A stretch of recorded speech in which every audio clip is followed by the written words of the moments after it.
네, 안녕하세요. 반갑습니다. 오늘 인텔리안테크 기업에 대해서 살펴보겠습니다. 먼저 기업에 대한 간단한 개요와 제품에 대한 설명은 제가 10개월 전에 올린 영상이 따로 있습니다. 인텔리안테크 기업 분석 관련된 영상이 있는데요. 그건 크게 변동된 사항이 없기 때문에 그걸 먼저 함께 보시면서 대응하시면 좋을 것 같고, 오늘은 3분기 실적만 뭐 좀 변동된 부분, 자금의 흐름의 흐름 추이 정도만 살펴보도록 하겠습니다. 일단 실적 먼저 보겠습니다. 실적 보시게 되면 일단 손익계산서의 매출액이 크게 증가를 했죠. 지금 YOY로 봤을 때 70%를 상회하는 것으로 계산이 되고요. 이렇게 매출액이 점프업을 하면서 영업이익이 흑자로 전환이 됐습니다. 보시면 아시겠지만 기업의 이제 영업이익률이 그렇게 높은 기업은 아닙니다. 3개월 이번 분기를 봤을 때는 영업이익률이 1.8%에 이제 그치고 있고요. 누적 기준으로 보더라도 4% 수준입니다. 지금 전년도에는 2%대에 머물렀던 영업이익률이었기 때문에 지금 매출액이 높아지면서 다소 영업이익률도 긍정적인 흐름이 보여지긴 하지만 아직 4%라는 수준을 좀 기억해야 될 것 같고요. 네, 과거 지난 3, 4년도를 보더라도 영업이익률은 그렇게 뚜렷하게 감소를 하고 있었죠. 20년, 21년 정도는 업황에 대한 이런 인플레이션 영향을 받았다고 보더라도 가장 6%까지 이렇게 연도별로 볼 수 있는 영업이익률이라고 이제 보여집니다. 지금 현재는 네, 22년 3분기 누적으로 약 4.3% 높은 영업이익률을 뽑아내고 있진 않고요. 일단은 기업의 이제 매출 원재료에 대한 부분을 보시게 되면 가격이 많이 지금 상승한 걸 확인할 수가 있죠. 원재료 가격 변동을 보시다면 레이돔에서도 두드러지게 지금 높아지고 있고, 마찬가지로 전반적으로 다 상승한 모습을 보여주고 있습니다. 결국 기업은 이제 원가 우위, 원재료 수급 관련해서는 어느 정도 리스크를 좀 받고 있는 기업이다라고 볼 수가 있고요. 저번에도 이제 한번 언급했던, 저번 영상에도 언급을 했었지만 가동률이 지금 많이 오버해서 나오고 있는 모습이기 때문에 이제 기업의 이제 캐펙스 증가가 필요하다라고 언급을 했었고, 그와 관련해서도 기업의 이제 캐펙스 설비 증설이 있었습니다만 아직 그 부분이 이제 가동까지 이어지지는 않은 모습이고요. 네, 아직 여기 투자 계획이 진행되고 있다라고 언급을 했었고, 지난 영상에서도 말씀을 드렸었지만 이 부분이 이제 좀 해결이 돼야 기업의 이제 주요 매출이 여기서 나오거든요. 그러니까 이 가동률에 대한 점프업이 좀 가시적으로 숫자로 나와야, 이제 볼륨이 좀 여유가 생겨야 기업이 조금 더 매출액이든지 이렇게 증가할 수 있는 폼이 생길 수 있기 때문에 이 부분을 또 좀 체크해 봤는데 아직은 이렇게 공장의 이제 캐파가 늘어난 것 같지는 않습니다. 네, 기업의 이제 자산 보시게 되면 전체 자산은 3,400억 원 규모고요. 보시는 것처럼 유형자산, 그리고 재고자산, 그리고 매출채권식으로 구성이 되어 있습니다. 유형자산이 21년 결산 9개월 전이죠. 대비 좀 증가한 부분이 있는데 그럼에도 불구하고 아까 캐파 증가는 없었죠. 즉 예를 들면 공장만 또는 시설 기계장치를 아직 들어오지는 않고 공장만 지금 확보된 그런 모습일 수 있다고 생각을 하고요. 네, 기업의 신규 시설 투자 등에 관련된 최근 공시, 최근 이래봤자 8월 달 수준인데요. 보시게 되면 아직까지 공장에 대한 기간이 건설자재 수급 불안정으로 좀 연기가 되고 있다라는 얘기가 있죠. 올해 올해 중반까지 마무리를 하려고 그랬는데 지금 3분기까지 이제 좀 연기된 그런 공시를 낸 거고요. 당시의 신규 시설 투자도 공장에 대한 부분이었고, 그때 제가 보기에는 그러니까 예를 들면 토지는 예전에 갖고 있던 토지에 공장을 짓는 그런 신규 시설 투자였습니다. 이제 외관을 지었으면 내부 기계 설비, 설비를 또 투자를 해야 되는데 그 부분은 아니었던 걸로 제가 기억을 하는데, 보시면 기계 장치는 포함되지 않은 거다 얘기를 하죠. 그러니까 아까 말씀드린 이 가동률 부분에서도 이렇게 볼륨이 충분치 않은 모습이 지속적으로 이어지고 있고요. 기업이 이제 한 단계 도약하기 위해서는 아까 말씀드린 그 공장에 기계 설비라든지 설비, 시설 장비가 좀 들어서면서 실질 운영이 되어야 이게 또 한 단계 또 높아지겠죠. 아직까지는 좀 더 시간이 필요해 보입니다. 네, 유형자산은 그렇게 보시면 될 것 같고, 재고자산 한번 보겠습니다. 네, 기업의 이제 재고자산 세부 내역인데요. 보시게 되면 많이 증가를 했지만, 뭐 평가 충당금 자체가 이렇게 늘어나진 않았습니다. 그렇게 뭐 많은 비율로 잡히고 있지는 않기 때문에, 크게 우려할 사항은 아니고, 전반적으로 이제 제품이라든지, 뭐 원재료, 뭐를 좀 많이 확충한 부분이라고 볼 수가 있습니다. 기업의 이제 이런 제품이라든지, 뭐 원재료, 또 뭐 반제품, 뭐 이런, 지금 재고 원재료 관련해서 이렇게 수급, 지금 상황을 보면, 기업의 이제 특성은 매출 원가 비율에서 지금 매출 원가율이 상당히 좀 부담스러운 기업이라고 좀 느껴지고요. 원료 수급에 있어서 조금 가격적인 부분이라든지 또는 이런 안정성이 조금 강화시키려는 목적으로 이 재고 자산을 좀 많이 확보한 것으로 보여집니다.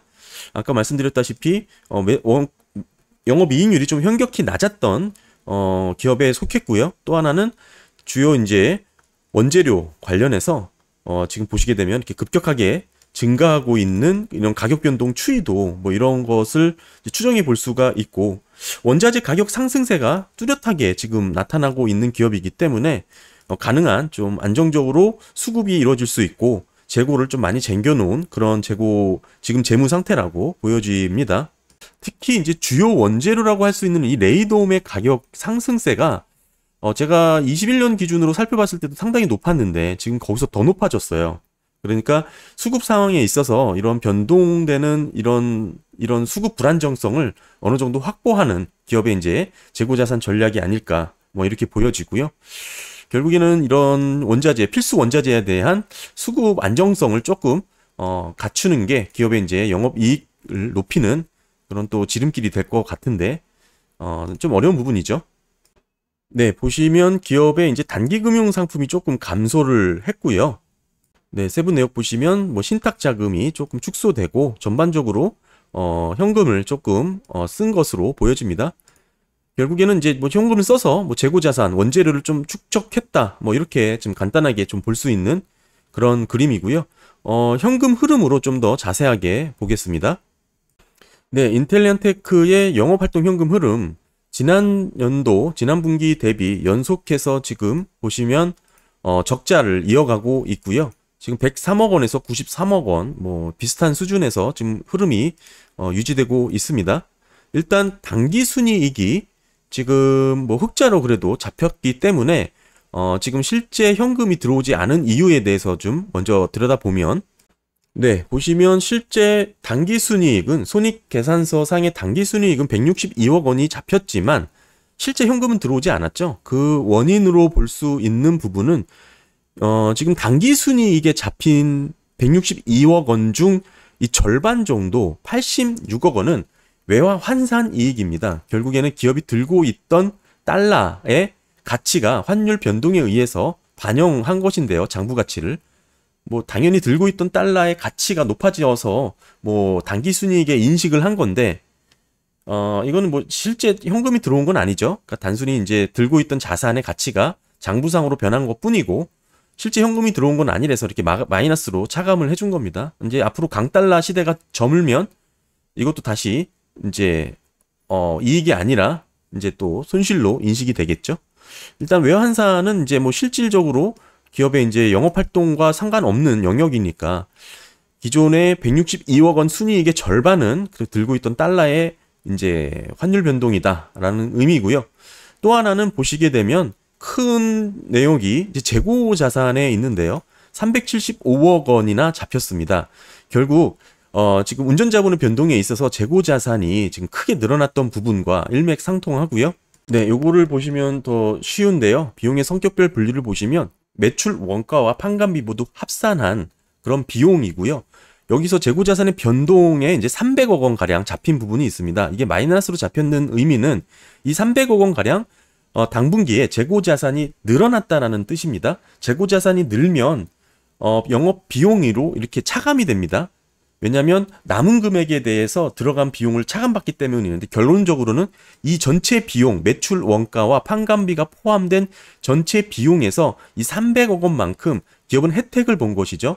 비용이 300억 원 줄었기 때문에 아까 보여드린 영업이익이 사실은 실제 영업이익이 아니라는 것입니다. 67억 원의 흑자로 전환이 됐지만 이는 재고자산이 늘어나면서 생긴 그런 장부상 숫자다라고 보시면 이해가 쉬운데요.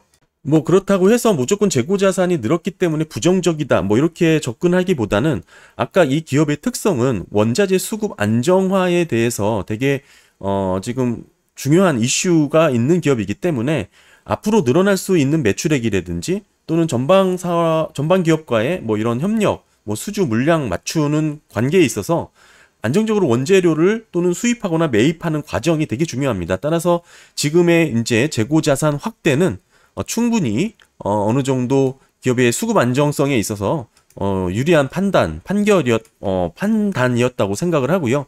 특별히 이제 매출액이 크게 늘었기 때문에 자연스럽게 재고자산이 느는 것은 지극히 정상적인 전략입니다. 다만 이제 재고자산이 느는 폭과 매출액이 느는 폭을 비교를 해서 매출액이 증가하는 것보다 재고자산이 너무 급격하게 늘거나 또는 뭐 1, 2년 횟수를 지남에도 불구하고 간극이 좁혀지지 않는다면 그때는 조금 더 심각하게 봐야 되는데 단 하나 지금 기업의 이제 재고자산 평가 충당금 자체가 그렇게 높은 비율로 인식되지 않고 있다는 점에서 보면은 크게 우려할 사항은 아니다라고 보여지고요. 네, 정리해서 말씀드리면 기업의 이번 손익은 매출액은 좀 크게 늘었지만 영업이익에서 흑자 전환이 됐다. 이 흑자 전환이 된 이유로는 원자재 수급 안정을 위한 재고자산의 확대의 영향이 크다. 그게 한 300억 원 정도 잡혔기 때문에 그 부분이 이제 매출액에서 매출 원가 부분에서 이득을 본 것이죠. 그래서 결국에는 이 영업 흑자로 이렇게 잡히게 된 것인데 이건 장부상 숫자다. 결국 그래서 실제 현금으로 들어온 것은 93억 원 마이너스다라고 이렇게 정리를 할 수 있을 것 같습니다. 뭐 일단 돈은 영업으로 돈은 못 벌었지만 투자 활동은 계속 했는데요. 물론 지난 분기는 627억 원에 투자를 했지만 이번에는 좀 줄었습니다. 217억 원으로 줄었고 가장 많이 쓴 곳은 네, 아까 단기금융 상품이 조금 줄었다고 말씀드렸죠. 이거 가가감 해보면 조금 감소한 부분이 있죠. 그러니까 이렇게 단기금융 상품, 그러니까 예적금을 조금 깨서 돈을 마련하고 결국에는 부족한 자금을 다 합산해서 유형자산에 투자를 한 것으로 확인이 되고요. 유형자산에 263억 원, 무형자산에 45억 원 이렇게 지출을 했습니다. 결국 기업은 캐펙스에 이제 투자를 한 것이고, 뭐 일부 금융자산도 한 60억 원 가량, 가감하면 한 60억 정도 되겠죠? 60억 원 가량 좀 더 지출을 늘렸고요. 뭐 비중이 그렇게 크진 않기 때문에 결국에는 유형자산에 투자를 했다. 부족한 돈은 뭐 조달을 했는데요. 뭐 단기 차입금이 조금 더 늘어난 것으로 보여지고, 그 다음에 이제 장기 차입금, 뭐 차입 등이 좀 있고요. 부채를 좀 늘렸네요. 장기 차입금에서 175억 원을 조달을 했고 단기 차입금에서 뭐 한 300억 원 이걸 차가감하면 한 300억 원 정도 되나요? 네, 계산해보니까 256억 원 정도 되네요. 그러니까 256억 원 정도 단기 차입금을 이제 더 빌렸습니다. 175억 원 장기 차입금을 빌리고 그렇게 해서 1년 내에 뭐 갚아야 될 부채를 좀 갚고 뭐 리스 부채 일부 상환하고 뭐 이렇게 남은 금액을 아까 말씀드린 이 유형자산 취득, 캐펙스 지출에 이렇게 보태서 이제 뭐 운영을 한 것으로 보여지고요. 네, 다음은 기업의 부채입니다. 기업의 부채 총계는 1,600억 원 규모고요. 자본과 비교를 해보면 전체 부채의 이제 외형은 뭐 90%가 되지 않습니다. 상당히 부채가 많을 것 같지만 생각보다 그렇게 부채 비율이 높은 기업이 아니라는 것이 이제 확인이 되고요. 또한 1년 이내에 아까 단기 차입금에 대한 부분이 조금 많이 조달을 했기 때문에 1년 이내에 상환해야 될 기업의 이제 부채 유동 비율은 보시면 지금 기업 같은 경우는 네, 185%입니다. 보통 150% 이상을 안정적인 기업의 재무 상태라고 분석을 하기 때문에 뭐 150%를 상회해서 180%를 넘어서죠. 1년 내 상환해야 될 차입금에 대한 부담이 없는 그런 기업으로 볼 수가 있고요. 단기 차입금이 이렇게 많이 늘어났음에도 불구하고 뭐 생각보다 아무래도 이 장기 차입금을 빌리게 되면 장기보다는 그래도 단기가 조금 더 뭐 이자율 면에서 좀 유리하다 보니 이렇게 단기로 이렇게 조달을 하는 모습이고요. 충분히 1년 내에 상환할 수 있는 여력이 충분하기 때문에 뭐 이런 재무 전략을 수립한 것으로 보여집니다. 보시게 되면 단기 차입금 아까 말씀드린 대로 늘어난 부분, 장기 차입금도 좀 늘어난 부분, 뭐 이렇게 볼 수가 있고요. 기본적으로 자금을 조달하는 데 있어서 가장 좋은 건 이런 차입금 조달입니다. 어떤 세부 내역인지 한번 보시게 되면, 네, 기업의 이제 단기 차입금 내역인데요. 보시게 되면 이제 뭐 국책은행 또는 뭐 국내 우리 시중은행으로부터 운전자금, 뭐 다양한 정책 자금을 받아서 저렴하게 이자율로 이렇게 조달을 한 것을 알 수가 있고요. 장기 차입금은 이거보다 좀 이자율이 높겠죠? 네, 보시게 되면 마찬가지로 뭐 우리 국내 은행권에서 빌린 차입금입니다. 물론 단기가 더 저렴하기 때문에 단기 차입금 위주로 조달을 한 것은 아주 좋은 전략이라고 보여지고, 뭐 이렇게 저렴하게 이자를 자금을 조달해서 캐펙스 지출에 가장 많은 비중을 투자했기 때문에 상당히 긍정적인 저는 재무 상태 또는 미래 전략에 대한 투자라고 보여지고요. 기업이 이런 이자율의 자금을 빌려와서 기업의 본연의 가치, 캐펙스에 투자를 할 수 있다라는 거는 이것 이상의 수익률을 올릴 수 있다라는 계산이 끝났다는 판단을 섰기 때문에 가능한 것이겠죠. 기본적인 뭐 바보가 아닌 이상 이 이자율로 자금을 빌려와서 뭐 자기네 본연의 캐펙스를 늘리는데 그 자금의 이제 수익률이 이거보다 낮다 하면 사업을 할 사람이 없겠죠. 이런 면에서 저는 상당히 이런 지금 자금 조달 전략을 상당히 영리하게 잘 세운 그런 모습이다라고 평가를 하고 싶고요. 또 하나 말씀드리고 싶은 거는 이렇게 이자를 빌려서 금융권으로부터 대출을 받는 게 안 좋은 거 아니냐라고 생각하는데 전혀 그렇지 않습니다. 이 금융권으로부터 이렇게 이자를 받아서 자금 조달할 수 있는 이 부채 비율을 놀릴 수 있는 거는 기업이 자금 조달할 수 있는 첫 번째 단계고요. 이게 안 되기 때문에 뭐 다양하게 뭐 이제 뭐 CB라든지 BW 등등으로 넘어가는 겁니다. 뭐 말이 나왔기에 한번 살펴보면 기업의 이제 CB 현황은 이제 없고요. 기존에 있었던 거 모두 취득해서 뭐 소각하였습니다. 그러니까 뭐 CB를 다 갚았다라는 얘기죠. 일단 마찬가지로 BW도 뭐 현재 남아있는 부분이 없고요. 또 하나 이제 뭐 종류주도 보게 되면 없을 겁니다. 이 정도의 재무 전략을 세우는 기업이라면 뭐 이렇게 없을 거고요.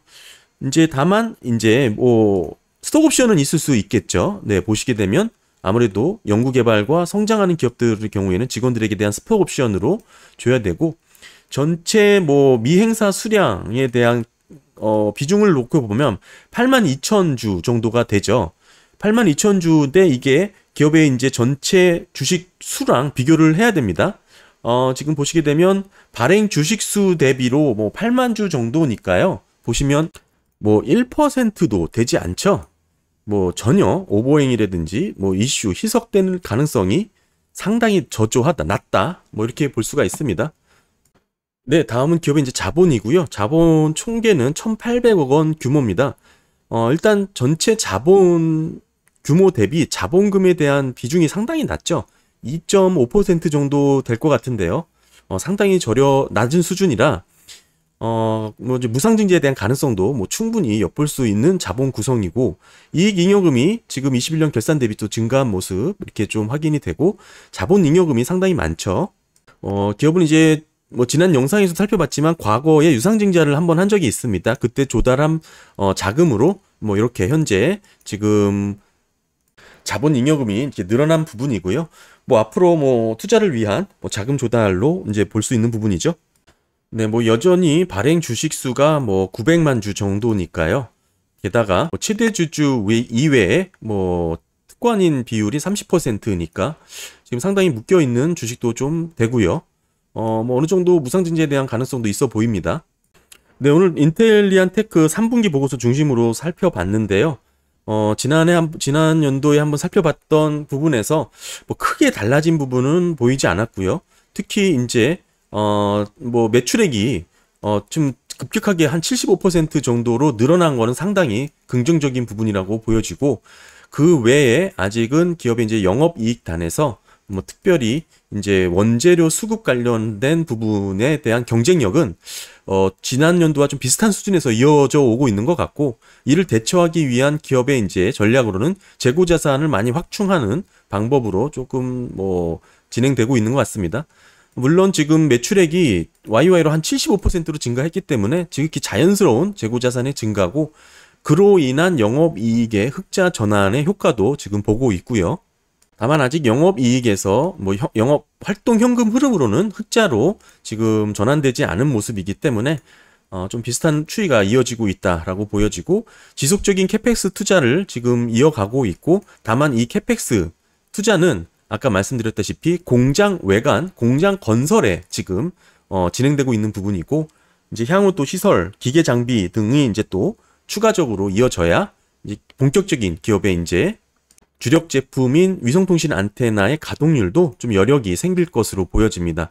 사실 거기까지 진행이 되지 않는다면 지금 수준의 매출액에서 뭐 또 한 번 이렇게 뭐 점프업이 일어나기에는 좀 제한적이지 않을까라고 보여지고요. 지금 22년 3분기까지 했을 때 이 작년에 이제 가동률을 보이고 있거든요. 뭐 이대로 가다가는 뭐 140, 150까지도 근접하지 않을까 보여집니다. 빡빡하게 지금 생산시설 돌리고 있는 기업의 현황이고요. 뭐 2단계에서 지금의 매출이 이제 맥시멈이라고 지금 보여질 수 있는 대목이죠. 뭐 여기서 더 점프업을 하기 위해서는 아까 말씀드린 지금 공장 건설을 하고 있는 부분, 기계 장비 빨리 들어오고 장비 돌려서 뭐 내년 정도에는 충분히, 네, 이게 이제 신규 시설 투자 내역이었죠. 9월 말에 종료를 한다고 했으니까 이미 종료가 됐고, 이번에 3분기 보고서 이후에는 뭐 기계 장비 등이 들어섰을 가능성도 높습니다. 뭐 결국에는 내년부터는 추가 캐파의 여력도 뭐 확보되고 있는 부분이고요. 뭐 이런 사업의 개요나 기업의 이제 경쟁력 같은 부분은 지난 영상 한번 보시면 될 것 같고, 어찌됐든 오늘 인텔리안테크 최근 보고서 한번 살펴봤습니다. 네, 감사합니다.